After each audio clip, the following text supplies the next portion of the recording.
All right, well, first up this morning, a toast to our great town. The December issue of Milwaukee Magazine includes your guide to the very best places in town to enjoy some holiday cheer. We are talking everything from microbrews and fruity cocktails to hot toddies and drinks with edible flowers. That's right. Carole Nicksin is the editor-in-chief of Milwaukee Magazine. She's here with more on your ultimate guide to drinking in Milwaukee and other fun things to get you into the holiday spirit. I think this is right up our alley. Good to see you, Carole. It is up our alley. This could not be a better article for our town, right? Exactly. I think so. It was one of the most fun issues to put together, I have to tell you. And I think all of the staff enjoyed going into a bar saying, I'm working on a project. I have to try. And there's some of my favorites on your list too, which I'm super excited to talk about. So let's talk a little bit about the drinking feature.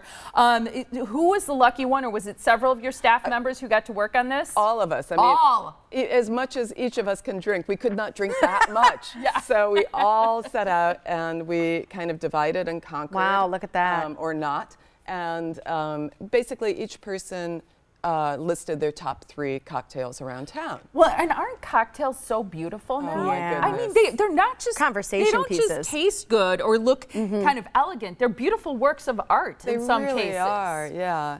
But you know, we got into some of my favorites. One of them is a gin and tonic at Tre Rivali because they do it perfectly with Fever Tree tonic, which is not so sweet, and they use great ice. We've had this ice conversation ongoing for a long time. Big deal. And it's just, you know, it's a really solid Tanqueray and tonic.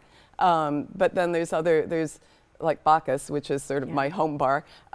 They do something called the Gentleman Caller, which is a take on an old-fashioned, but it's a little bit, you know, they tweak the ingredients and it's just very special. And I don't know, there's so many different ones. One of my favorite items in the article is we talked to the bartenders at Bryant's because, you know, they intuit what you want. That's one of my favorites. And if somebody's not been there before, it's such a cool experience. You basically, they will ask you, right, Carole, what kind of flavors do you like? What kind of liquors do you like? You don't choose a drink. They come back with something that matches that, and I'll tell you, every time they've gotten it right, and it's things I would never have put together. Exactly. It's pretty cool. They surprise you. Yeah. They're like psychics, alcohol psychics. Yes. That's so cool. Is it at random the same way where they sort of do some intuitive? No. At Random is one of my favorite places, and I love bringing visitors there because it's a fun place. It is and fun. I have been there. The expression on their faces is always like, they look, and then it's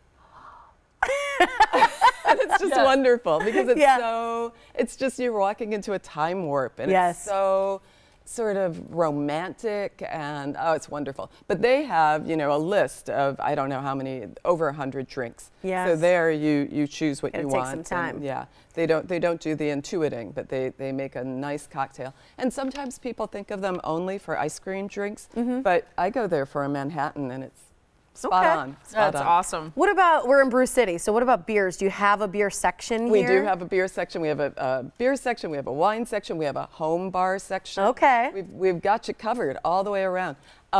Beer, we do a fun thing where, you know, you choose sort of your own drinking profile, and we match you to a beer, a little bit like, you know, psychic matching. Yeah.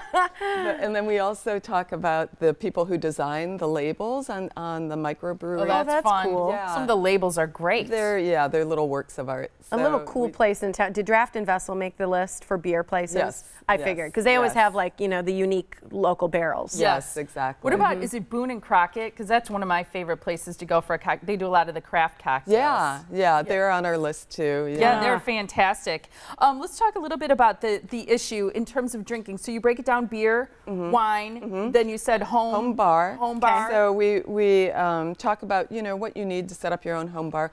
And this weekend I threw a cocktail party. So this is all very, you know, I was using the magazine, top of the looking mind, at it, and I'm studying, and I was it was interesting because I had all my booze set up, and I had all my wine, not so much beer, because it was a cocktail party. But people weren't drinking as many cocktails. They really went to the wine. Although I made a picture of Cosmos, so that went. That'll do.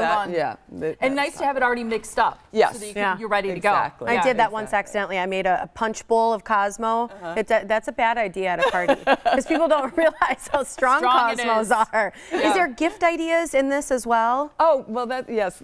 Some of the other stories in this issue, all the editors made their wishes. So. Okay.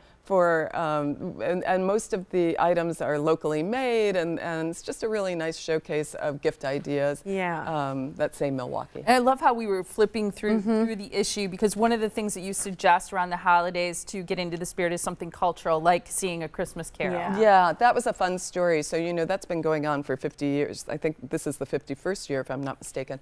And so we did an oral history and talked to people who were in, you know, who started it and were in all the different productions along the way. Well, and they've evolved too. The show has evolved. Yes. We've Doing had new them here and things. gave away tickets last week. They've done some fun things. Yeah, Blizzard I know, of 1947. This is a story I don't know. Okay, so we have a writer, Matthew Prigge, who specializes in history, and he told us this story and writes this story about this blizzard in 47. So it was just after World War II. It was not the deepest snowfall in the world. I think it was only less than 2 feet, which, you know, back then wasn't that much.